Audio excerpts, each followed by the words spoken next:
আমরা কালকে মানে বৃহস্পতিবারে গেছিলাম হচ্ছে কামারপাড়া হাটে। আমরা পুরো হাটটা ঘুরেছি, যেহেতু অনেকটা আগেই গেছিলাম বিকেল বিকেল টাইমে, তো পুরো হাট ঘুরলাম। ঘুরে নিয়ে এই যে দোকানটা দেখতে পাচ্ছ, এখান থেকে আমরা আসার পথে কিছু না কিছু নিই। আর হ্যাঁ, এখান থেকে জিনিস কেনার জন্য বেসিক্যালি আমরা ওখানে যাই, যেহেতু খাওয়ার জিনিস ওখানে সব পাইকারি মালে দেয়, তো পাইকারি দামে দেয়, ওই জন্য যাই হোক কিছু কেনাকাটি করলাম। খাওয়ার জিনিসই সব কিনেছি, আদার্স কোনো কিছু নেইনি। আসার সময় এখানে কুশারের রস খেলাম, যেহেতু বিকাল বিকাল টাইমটা ছিল, মানে হালকা হালকা সন্ধ্যা লাগছিল, তাই হচ্ছে খেয়ে নিলাম। যদি সন্ধ্যাটা লেগে যেত পুরোপুরি ঠান্ডা বসে যাবে, খেতাম না।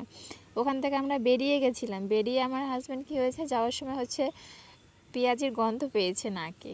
তো যাই হোক ওই গন্ধ করে চলে আসলাম এই পেঁয়াজি খাওয়ার জন্য। রাস্তা দিয়ে যাচ্ছিলাম, এত সুন্দর গন্ধ বেরোচ্ছিল, তাই ঘুরে আবার এসেছি এখানে পেঁয়াজি খাওয়ার জন্য। আর পেঁয়াজিগুলো একটা পিস ছিল 1 টাকা করে, যেহেতু এখন ওরকম টাউনে কেউ দেবেও না। পেঁয়াজিটা ছিল গরম গরম ছিল, তো ভালো লাগছিল খেতে।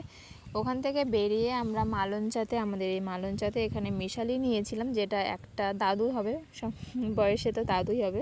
ওখান থেকে নিয়েছিলাম, আর যেগুলো নিয়েছি সেগুলো তোমাদের সাথে শেয়ার করলাম। খেজুর নিয়েছি, কিশমিশ নিয়েছি, কাঠবাদাম নিয়েছি, কমলা নিয়েছি।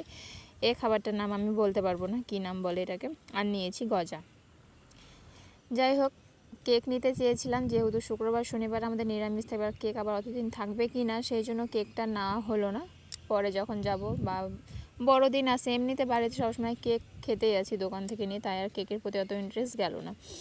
ওটা খেলাম, খেয়ে নিয়ে কমলাটা এখানে ছিলতে বসে গেছি। আর হ্যাঁ, চোচাটা ছিলার পর সাদা যে লেয়ারটা থাকে সেটা ছিলতে আমার খুবই বিরক্ত লাগে, তো আমি আমার হাজব্যান্ডকে দিয়ে দিলাম ছিলার জন্য, ও ছিল।